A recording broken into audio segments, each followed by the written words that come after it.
What's up guys, Mordrick here. I just finished playing through Dying Light 2 this past week, and while the combat and parkour were really well done, I found it to be bloated with unnecessary RPG elements, which is an issue endemic to gaming as a whole for well over a decade now. Now don't get me wrong, I love actual RPGs. As a FromSoft fan, I think the bare bones Dark Souls style leveling system is one of the best examples of RPG elements done right, mainly because it's simply an implementation of old school Dungeons and Dragons character sheets. Get enough XP, level up specific attributes to further improve your character, and by the end of the game, you'll be able to stomp through areas that would have prevented your progress early on, like the cemetery at Firelink Shrine. That's not what we have in this case with games like Dying Light 2 though, as here we have the implementation of RPG elements not because they make the game better, but because of an expectation within the industry that essentially every single game should have them incorporated. In Dying Light 2's case, this works as a detriment to the gameplay itself, as it seems like Techland was more preoccupied with trying to imitate companies like Ubisoft by churning out features on par with a Far Cry game than they were with making something that stood out on its own merits. Level scaling. Let me expand on this by starting with one of the most heinous concepts in all of gaming. Level scaling. What level scaling refers to is effectively antithetical to RPG mechanics as a whole, since it means enemies level up alongside your character. While this might initially sound like an attempt at providing a more challenging experience, what it really means is nothing changes. All attempts at progression are simply an illusion, as no matter how much stronger your character gets, so do your enemies in turn.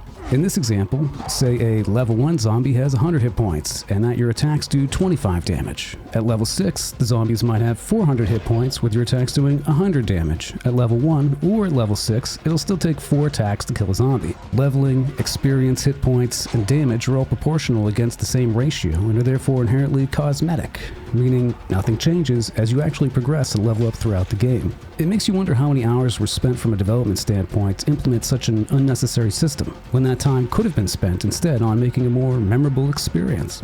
My final point with level scaling is that it also conveys a sense of laziness on behalf of the developer, as instead of simply making more challenging enemies, they level scale existing ones in an effort to be more challenging. While Dying Light 2 may have several different types of zombies, almost all of the unique ones relative to the vanilla zombies are fairly scarce or not much of a threat to deal with.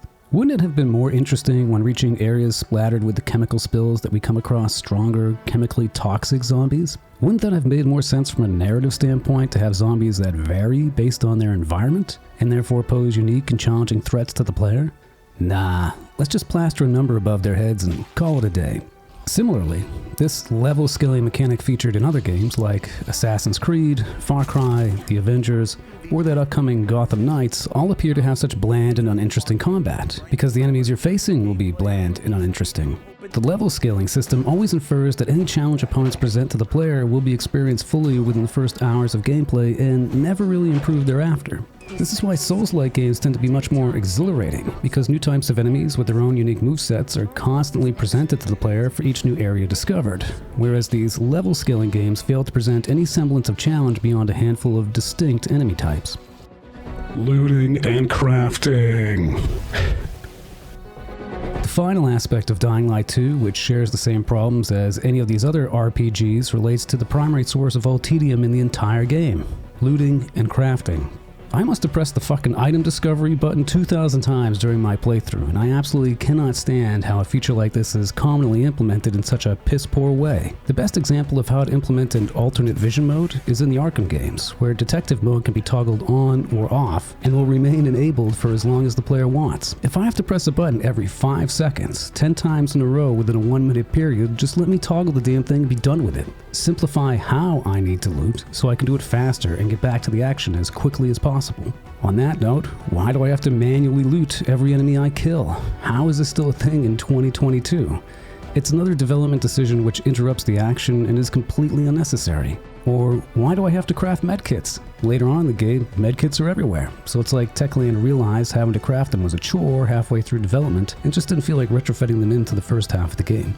Back to looting in general, why do I have a limited inventory? And who thinks inventory management is fun?